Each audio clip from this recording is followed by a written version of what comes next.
नमस्ते. मी AP. Jadhav, समाजशास्त्र विभाग प्रमुख, DKSC महाविद्यालय इचलकरंजी. यूट्यूबच्या माध्यमातून व्याख्यान देण्यासाठी आज मी तुमच्यासमोर उपस्थित आहे. आजच्या व्याख्यानाचा विषय आहे A.R. देसाई आणि मार्क्सवादी दृष्टिकोन. संपूर्ण आयुष्यभर A.R. देसाई हे मार्क्सवादी विचारांचे समर्थक होते. भारतीय समाजाचा अभ्यास करताना त्यांनी मार्क्सवादी दृष्टिकोनाचा अवलंब केलेला आहे. भारतीय राष्ट्रवादी चळवळ या राष्ट्रवादी चळवळीचं विश्लेषण करण्यासाठी A.R. देसाई यांनी मार्क्सवादी दृष्टिकोनाचा अवलंब केलेला आपल्याला दिसून येतो. A.R. देसाई हे आपल्या जीवनामध्ये भारतीय कम्युनिस्ट पार्टीचे सदस्य होते. 1939 मध्ये पक्षांतर्गत वैचारिक मतभेद झाल्यानंतर त्यांनी या पक्षाचा राजीनामा दिला. त्यानंतर 1953 मध्ये ट्रायटस्की क्रांतिकारी समाजवादी पक्ष या पक्षाचे ते सदस्य झाले.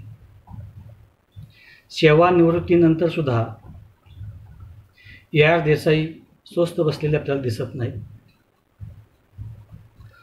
A.R. देसाई यांनी स्वातंत्र्य प्राप्तीनंतर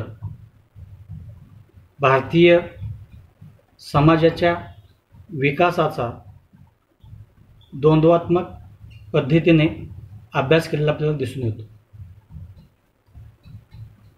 A.R. देसाई यांनी भारतीय समाजाचा अभ्यास करताना मार्क्सवादी दृष्टिकोनाचा कसा वापर केला, मार्क्सवादी पद्धतीचा कसा वापर केला, याची आपण आज या व्याख्यानाच्या माध्यमातून चर्चा करणार आहे.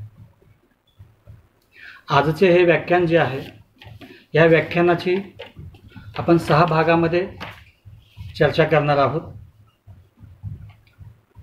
त्याचा पहिला भाग आहे ब्रिटिशपूर्व भारतातील सामाजिक वर्ग.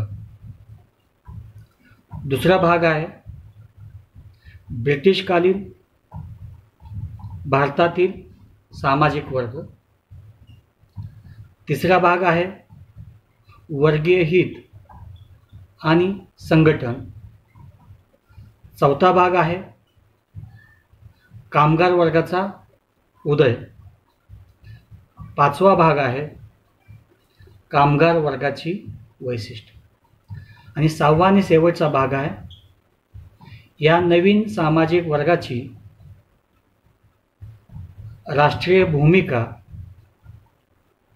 काय होती. अशा पद्धतीनं आपण 6 भागामध्ये आजच्या व्याख्यानात A.R. देसाई आणि मार्क्सवादी दृष्टिकोन याची चर्चा करणार आहोत. यातील पहिला भाग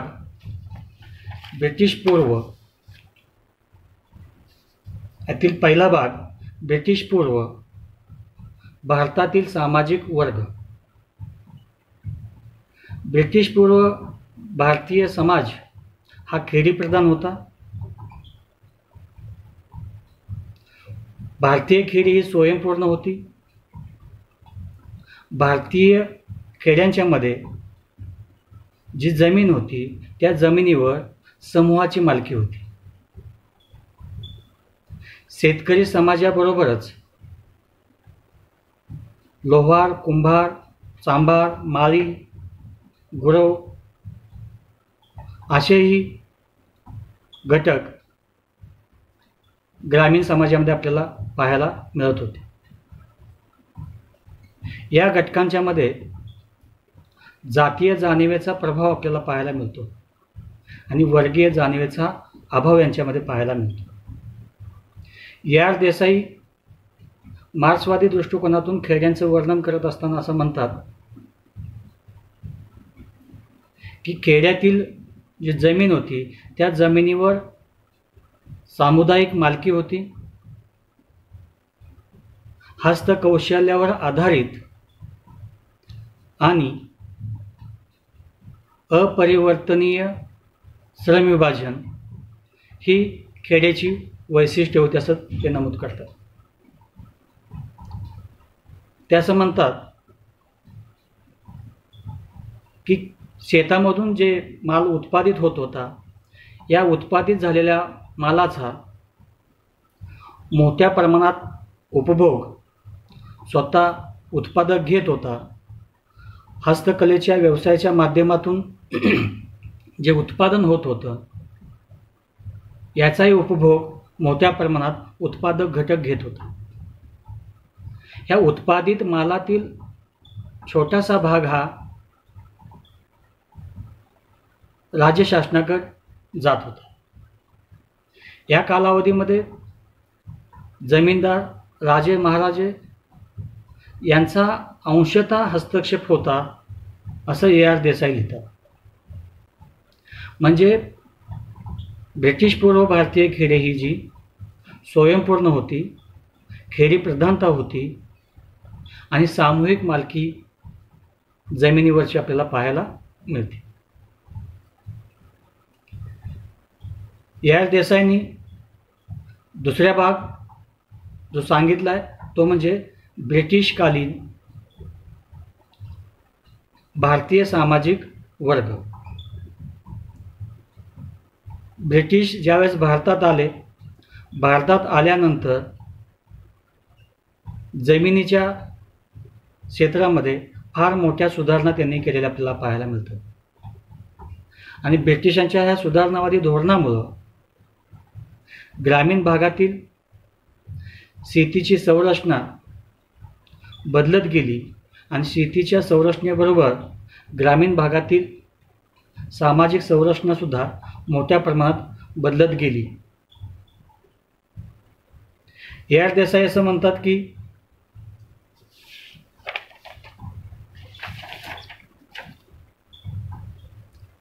ब्रिटिशांच्या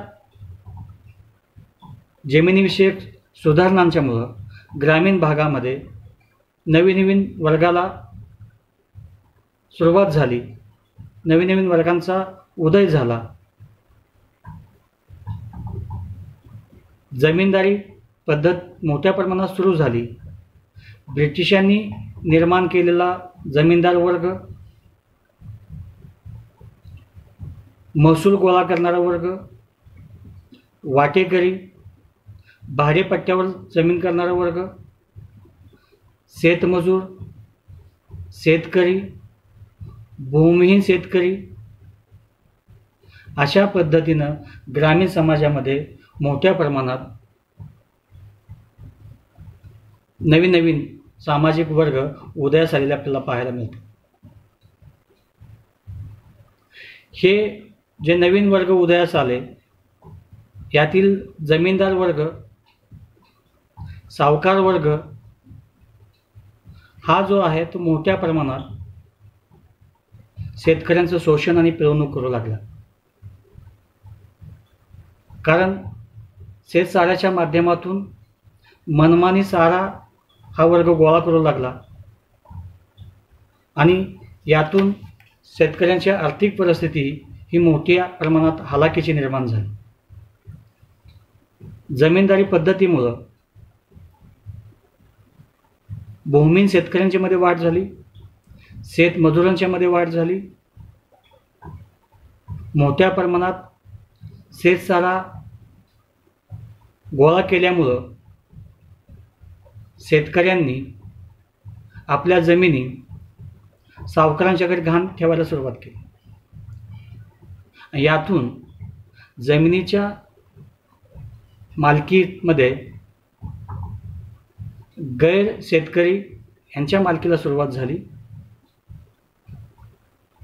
अशा पद्धतीनं ग्रामीण भागातील जी संरचना आहे ती संरचना बदलायला सुरुवात झाली. एवढंच नाही तर ब्रिटिश शासनकाळामध्ये मोठ्या प्रमाणात उद्योग सुरू झाले. नवीन वित्तीय व राजकीय व्यवस्थेमुळं शहरांच्यामध्ये उद्योगधंद्यांना सुरुवात झाली, भांडवली व्यवस्थेला सुरुवात झाली आणि हा ग्रामीण भागातील जो शेतमजूर आहे, मजूर आहे, भूमिहीन शेतकरी आहे, हा मोठ्या प्रमाणात शहरांच्याकडे आकर्षित झालेला आपल्याला दिसून येतो. ज्यावेळेस हे सगळे घटक शहरांच्याकडे आकर्षित झाले, शहरांच्यामध्ये गेले आणि भांडवली व्यवस्थेमध्ये ते कामगार म्हणून काम करू लागले.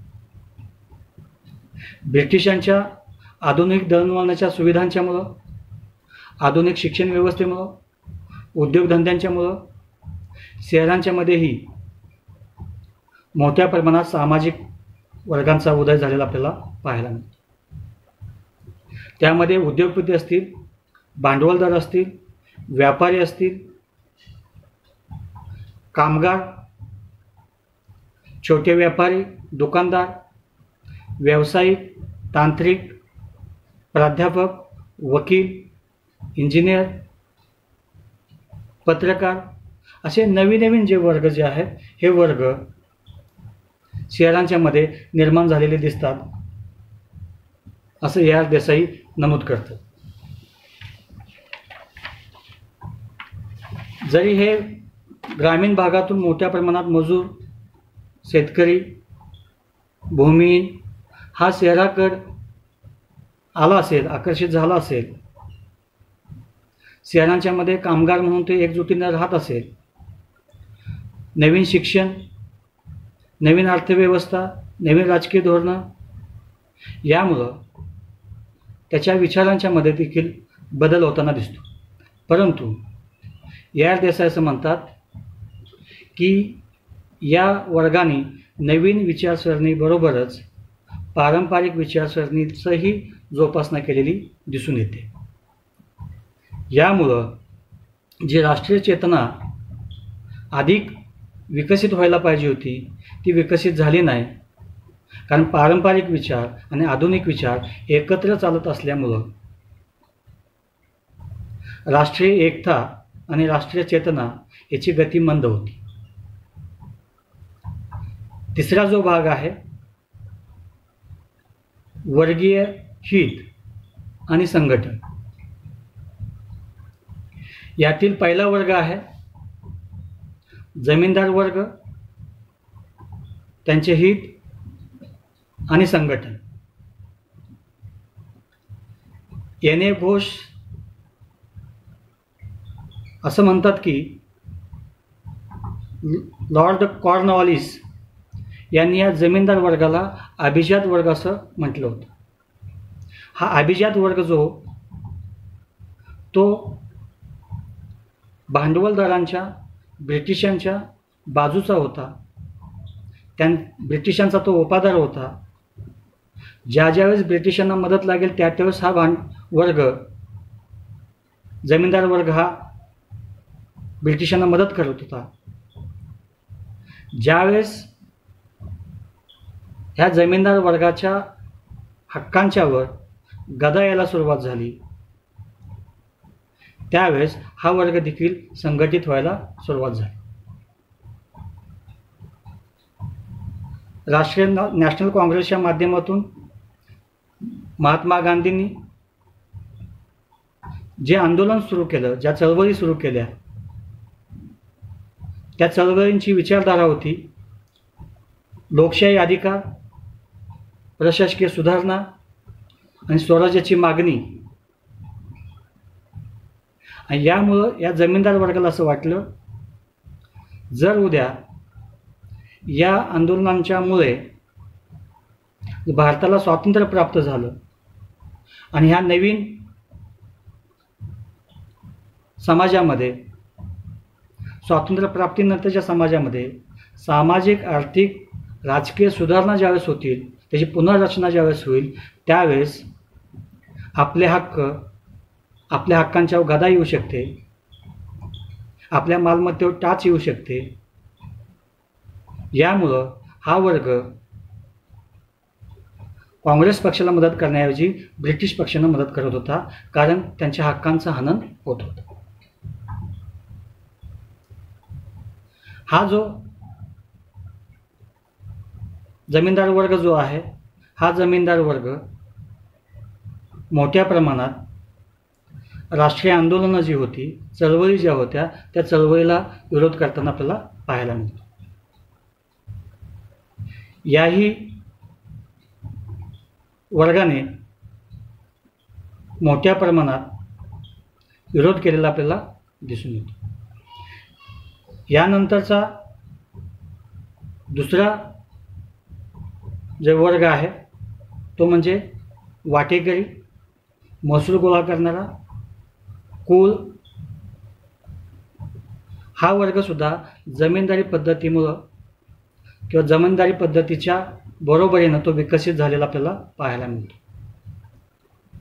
वाट्यानं जमीन करणारा, भाड्यानं जमीन करणारा, कुळाने जमीन करणारा आणि त्याचबरोबर जमीनदारांना महसूल गोळा करून देणारा वर्ग उदयास आलेला आपल्याला पाहायला मिळतो.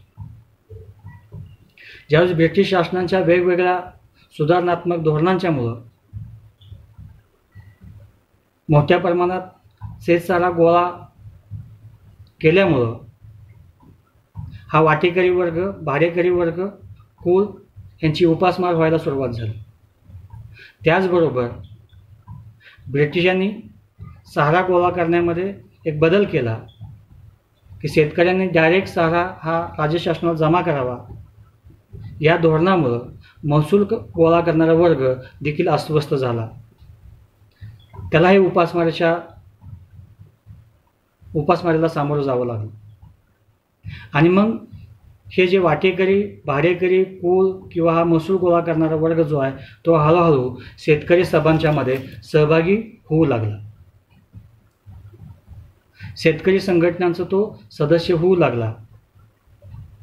त्याला असं वाटत होतं की या आंदोलनाच्या माध्यमातून आपल्या हितांची जपणूक होईल, आपल्याला आर्थिक दारिद्र्यामधून आपल्याला बाहेर काढलं जाईल आणि म्हणून तोही संघटित व्हायला सुरुवात झाली.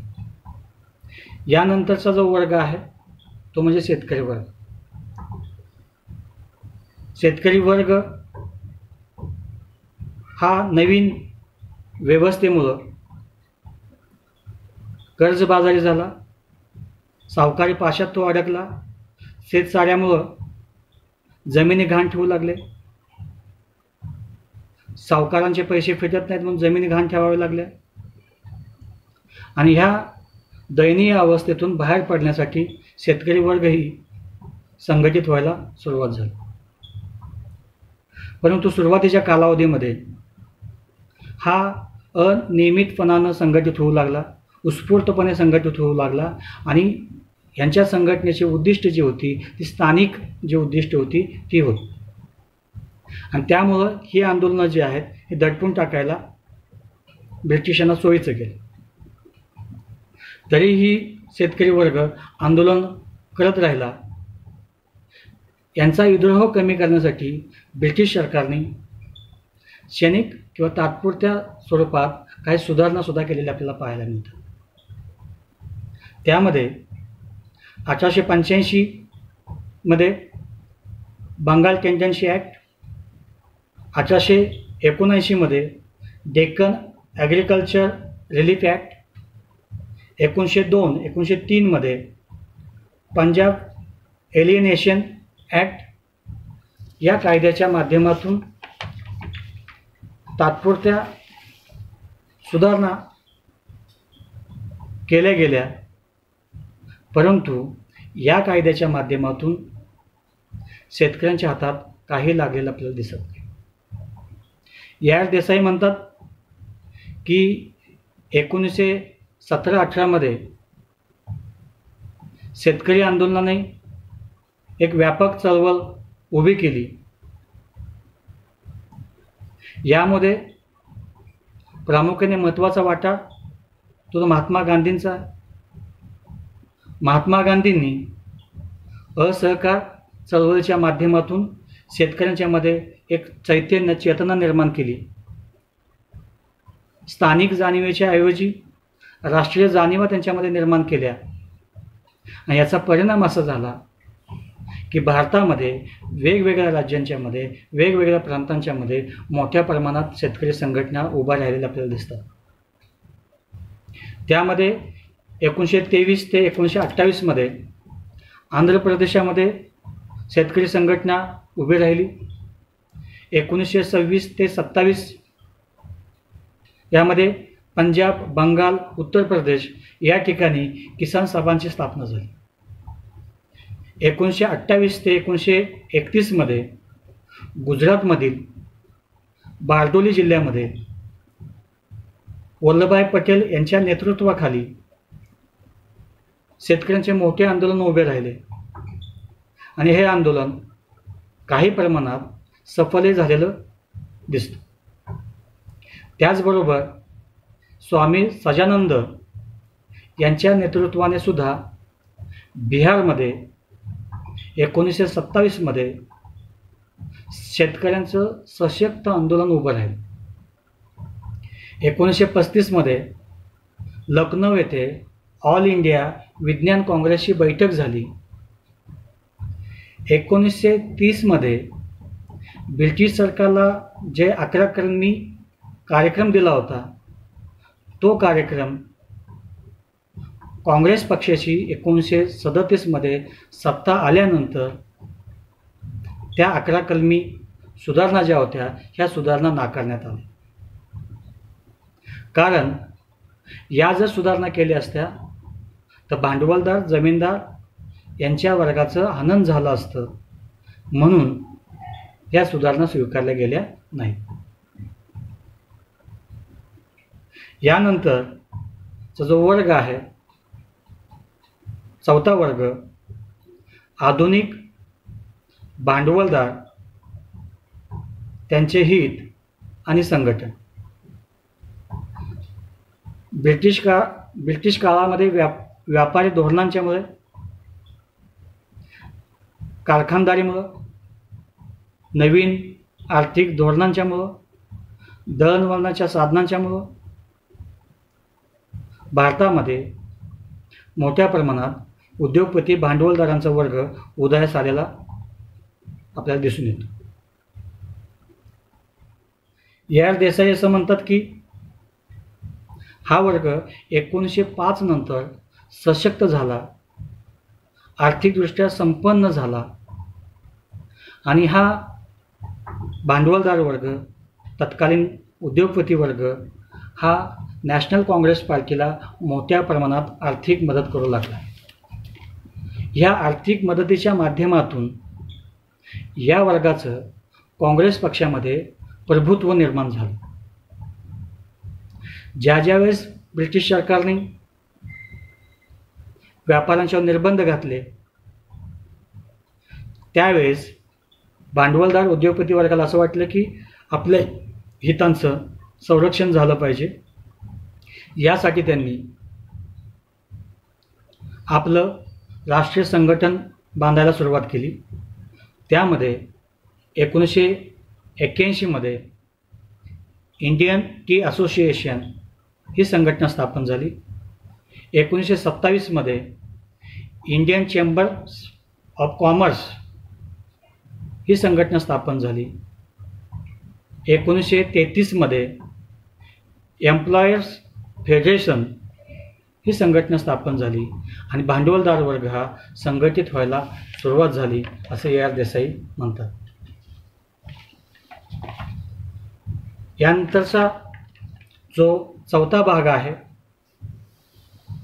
मुख्य व्याख्यानाचा तो म्हणजे भारतात आधुनिक कामगार वर्गाचा उदय.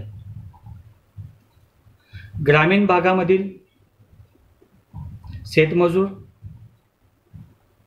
भूमिहीन शेतकरी, हस्तकौशल्यावर आधारित ज्यांचे व्यवसाय बंद झाले असा सगळा वर्ग जो आहे हा शहरांच्याकडे आकर्षित झाला.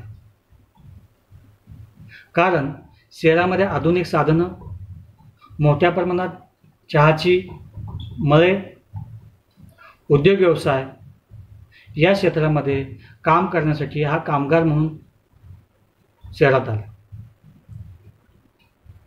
व्हिटली कमिशन असं नमूद करतं की शहरामध्ये केंद्रित झालेला हा कामगार वर्ग जो आहे, हा 2/3 कामगार वर्ग हा कर्ज बाजारामध्ये बुडालेला आपल्याला दिसतो.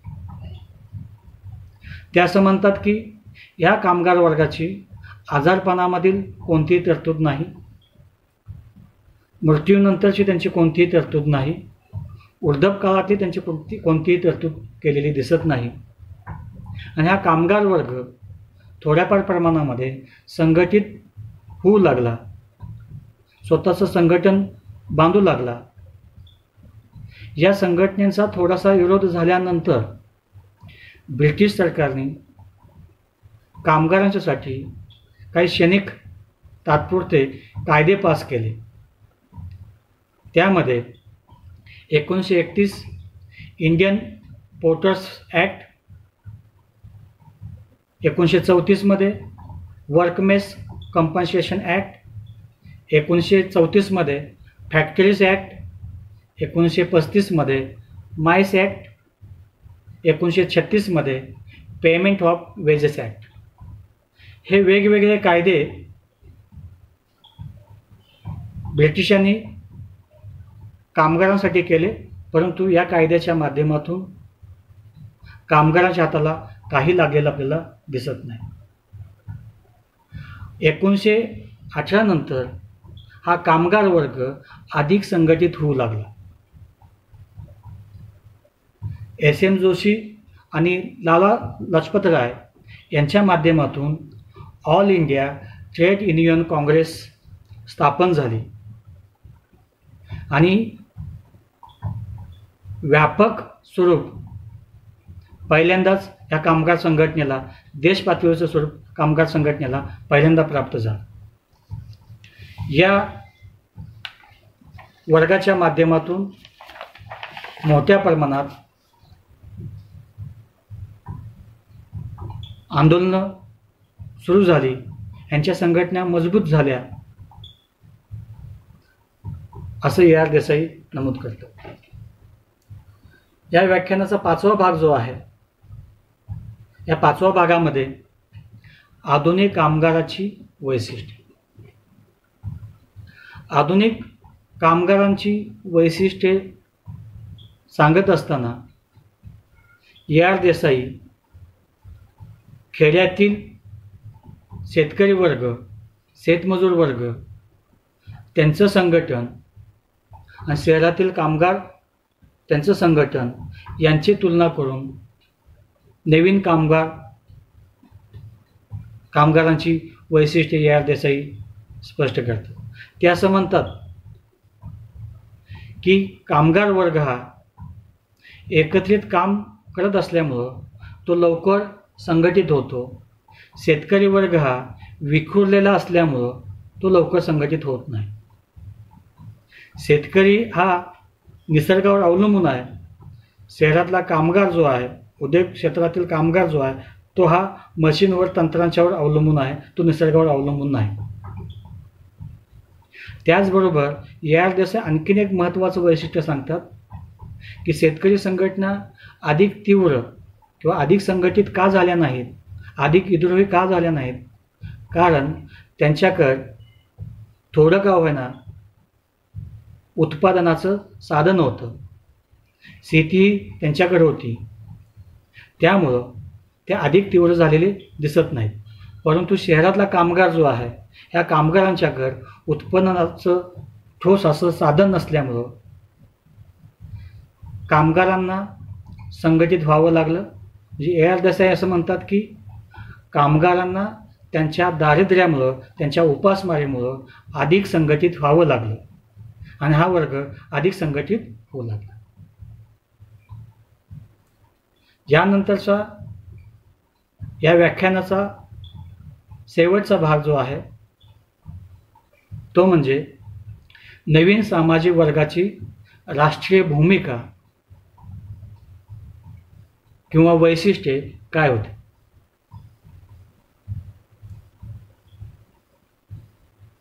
भारतामध्ये राजेशाही व्यवस्थेमुळं नवीन आर्थिक धोरणांच्यामुळं विभिन्न वर्ग निर्माण झाले, ग्रामीण भागांच्या मध्ये आणि शहरांच्या मध्येही. आर्थिक, सामाजिक आणि राजकीय हितांना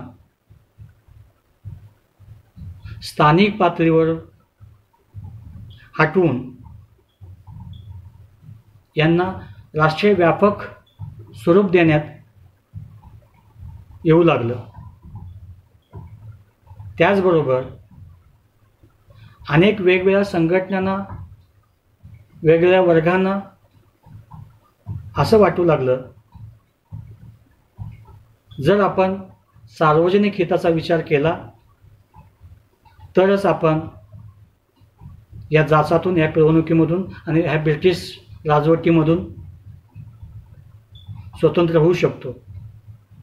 त्यामुळं किंवा त्यासाठी उत्पादनाची साधनं विकसित करणं, राजकीय सत्तेवर भारतीयांचं नियंत्रण ठेवणं, प्रगतशील सामाजिक पक्ष निर्माण करणं, आधुनिक शिक्षण, संस्कृती याचा प्रसार करणं आणि यासाठी मोठ्या प्रमाणात आंदोलनं जी आहेत ती उभी केली गेली पाहिजेत, ही विचारधारा निर्माण झाली. यामध्ये पहिला जो मुद्दा आहे तो म्हणजे राष्ट्रीय चेतनेमध्ये मार्क्सवादी विचारधारेचे पत्रके, वर्तमानपत्र, नियतकालिक यांचं योगदान. कामगार वर्गाचे मोठ्या प्रमाणात शोषण होत होतं. कामगार वर्गांच्या मध्ये जागृती केली गेली पाहिजे. ही जागृती करण्यासाठी कम्युनिस्ट पक्षाने किंवा डाव्या विचारसरणीने, मार्क्सवादी विचारसरणीने अनेक पत्रकं, वृत्तपत्र, साप्ताहिक सुरू केलेले आपल्याला दिसून येतात. त्यामध्ये workers and pageants of India यांचं जे मुखपत्र होतं, मराठीमधलं मुखपत्र होतं क्रांती नावाचं. त्याचबरोबर M.G. देसाई आणि लेस्टर हंटसन यांनी सुद्धा स्पार्क आणि न्यू स्पार्क नावाचं साप्ताहिक संपादित केलं होतं. कम्युनिस्ट जो पक्ष आहे या पक्षाची 2 साप्ताहिकं होती. एक नॅशनल फ्रंट आणि दुसरं होतं पीपल्स वार. या सगळ्या नियतकालिकांच्या मधून, साप्ताहिकांच्या मधून, पत्रकांच्या मधून मार्क्सवादाचा प्रचार केला जात होता. शेतकरी कामगारांचं स्वातंत्र्य मिळालं पाहिजे, त्यांच्यामध्ये राजकीय आर्थिक संघर्ष जे आहे, संघर्ष निर्माण करण्याचं काम या मार्क्सवादी पत्रकांना आपल्याला केलेलं दिसून येते. यातील दुसरा मुद्दा जो आहे, जातीय व्यवस्था, राष्ट्रीय चेतना आणि डावी विचारसरणी. ग्रामीण भागामधील जो शेतकरी, शेतमजूर जो वर्ग होता हा जातीच्या प्रभावाखाली असलेला आपल्याला दिसून येतो. परंतु शहरांच्या मध्ये ज्यावेळेस हा वर्ग स्थलांतरित झाला, शहरांच्या मध्ये हा वर्ग ज्यावेळेस आला त्यावेळेस यांच्या जातीच्या जाणीवा कमी व्हायला सुरुवात झाली, त्याची तीव्रता कमी व्हायला सुरुवात झाली आणि त्यांच्यामध्ये वर्गीय जाणीवा ज्या आहेत त्या वर्गीय जाणीवा निर्माण झालेल्या आपल्याला दिसून येतात. स्थानिक हित किंवा स्थानिक उद्दिष्ट हे मागे पडले आणि राष्ट्रीय उद्दिष्ट जे आहेत ते पुढे यायला सुरुवात झाली. डावी विचारसरणी असं नमूद करते, भारतीय लोकांचं सामाजिक आणि सांस्कृतिक मागासलेपण जे आहे याचं महत्त्वपूर्ण कारण आर्थिक मागासलेपण आणि राजकीय गुलामी आहे. जर भारतीयांना सामाजिक आणि सांस्कृतिक प्रगती साधावायची असेल तर त्यांनी या आर्थिक मागासलेपणातून आणि राजकीय गुलामीतून बाहेर पडलं पाहिजे. यासाठी संघटित होऊन चळवळी आंदोलनं करण्याशिवाय पर्याय नाही, असं ती डावी विचारसरणी सांगते. समाजातील मूलभूत सुधारणा तेव्हा संभव आहे जेव्हा भारतीयांचं शासन अस्तित्वात येईल, आत्मशासन अस्तित्वात येईल. त्याच वेळेस भारतीयांच्यामध्ये प्रगती होऊ शकते, असं AR देसाई लिहितात. यातील तिसरा मुद्दा जो आहे, स्त्री स्वातंत्र्यता आणि राष्ट्रीय चेतना. अनादी काळापासून असमानता आणि शोषणाची शिकार बनलेल्या स्त्रीवर्ग हा सुद्धा या कालावधीमध्ये मोठ्या प्रमाणात शेतकरी सभांच्यामध्ये सहभागी होऊ लागला, त्यांच्या परिषदांना जाऊ लागला. एवढंच नव्हे तर तो शेतकरी संघटनांचा, किसान सभांचा सदस्य होऊ लागला.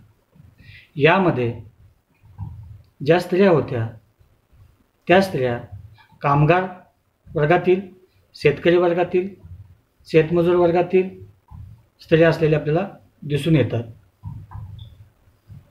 यानंतरचा या विभागातला चौथा आणि शेवटचा मुद्दा तो म्हणजे भारतीय समाजात भौतिकवादी तत्त्वज्ञानाचा अभाव.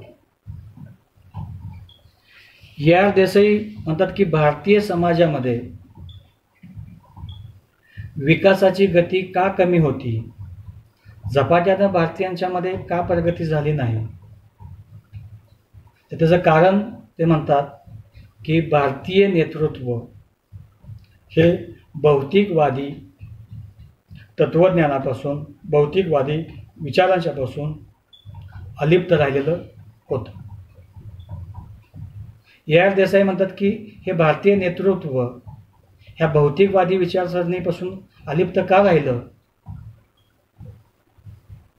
ते असं म्हणतात की या नेतृत्वाला असं वाटत होतं की भौतिकवादी विचारसरणी ही पाश्चात्य लोकांची, युरोपीय लोकांची विचारसरणी आहे आणि जे आज आपल्यावर राज्य करतात त्यांची विचारसरणी आपण कशी स्वीकारायची. आणि त्यामुळं भारतीयांनी भौतिकवादी विचारसरणी स्वीकारलेली दिसत नाही. भारतीय नेतृत्व लोकांच्यामध्ये चेतना निर्माण करण्यासाठी, जनजागृती निर्माण करण्यासाठी दैववाद, रहस्यवाद याचा आधार ते घेऊ लागलं. यामध्ये मोठ्या प्रमाणात धार्मिक भ्रष्टाचार सुरू झाला. यामुळं भारतामध्ये सांप्रदायिकता मोठ्या प्रमाणात निर्माण झाली. सांप्रदायिकता ज्यावेळेस मोठ्या प्रमाणात निर्माण झाली, ह्याचा आपोआपच फायदा हा ब्रिटिश शासनाला झाला. कारण धर्माधर्मामध्ये तेढ निर्माण करून फोडा आणि राज्य करा ही नीती ब्रिटिशांनी वापरलेली आपल्याला दिसून येते. त्याचबरोबर AR देसाई स्वातंत्र्य प्राप्तीनंतरचाही थोडासा विचार यामध्ये व्यक्त करतात. ते असं म्हणतात की स्वातंत्र्य प्राप्तीनंतर भारतामध्ये अनेक विकासाच्या योजना ज्या आहेत त्या सुरू झालेल्या दिसतात, परंतु या विकास योजनांचं मूल्यमापन मोठ्या प्रमाणात संख्यात्मक झालं. त्यामुळे गुणात्मक परिवर्तन जे आहे ते परिवर्तन समाजामध्ये दिसत नाही. तर भारतीय समाजाच्या विकासाचं मोजमाप करायचं असेल तर AR देसाई म्हणतात की यासाठी संख्यात्मक पद्धतीचा अवलंब करू नका, तर गुणात्मक पद्धतीचा अवलंब करा. हे गुणात्मक विकास जर समाजाचा झाला तरच हा समाज विकसित झाला असं आपल्याला म्हणता येईल. अशा पद्धतीनं AR देसाई यांनी मार्क्सवादी दृष्टिकोनातून भारतीय समाजाची चर्चा केली आहे किंवा भारतीय समाजाचं विश्लेषण केलेलं आपल्याला दिसून येतं. मला असं वाटतं की हे व्याख्यान आपल्याला समजलं असेल, आपल्याला आवडलं असेल तर लाईक करा, माझं चॅनल सबस्क्राईब करा आणि ह्या व्याख्यानांच्या मध्ये काही त्रुटी असतील तर कॉमेंट्स बॉक्समध्ये जाऊन कॉमेंट्स करा, जेणेकरून येणाऱ्या व्याख्यानांच्या मध्ये त्याची दुरुस्ती केली जाईल. मला निश्चित एक गोष्ट या ठिकाणी सांगावीशी वाटते. हे व्याख्यान तुम्हाला वाटत असेल थोडंसं लांबलेलं असेल किंवा त्याची लेंथ जी आहे ती जास्त असेल, परंतु 5 ते 6 तासाचं हे व्याख्यान किंवा हा अभ्यासक्रम अर्ध्या पाऊण तासामध्ये बसवणं तसं कठीण आहे. पण तरीसुद्धा मी तो बसवण्याचा प्रयत्न केला, कारण आजच्या धावपळीच्या युगामध्ये, या मॅगीच्या युगामध्ये झटपट सगळ्या गोष्टी आपल्याला लागतात. परंतु हा विषय एवढा गंभीर असल्यामुळं थोडासा विस्तारानं सांगणं गरजेचं होतं, म्हणून हा खटाटोप. मला असं वाटतंय की तुम्हाला समजलं असेल. आणखीन एक गोष्ट मी या ठिकाणी तुम्हाला सांगतोय, ती म्हणजे हे जे व्याख्यान आहे, ह्या व्याख्यानावर आधारित वस्तुनिष्ठ बहुपर्यायी प्रश्नावली मी सोबत देत आहे. हे व्याख्यान आपण पूर्ण ऐकल्यानंतर हे वस्तुनिष्ठ बहुपर्यायी प्रश्नावली आपण सोडवावी. ते ऑनलाईन आहे, जेणेकरून तुम्ही जे व्याख्यान ऐकलं त्या व्याख्यानाची उजळणी होईल आणि तुम्हाला तुमच्या अभ्यासामध्ये त्याची थोडीशी मदत होईल. तुम्ही मला ऐकून घेतलं, मला सहन केलं, त्याबद्दल मी मनापासून आपले धन्यवाद व्यक्त करतो आणि याच ठिकाणी थांबतो. जय भारत.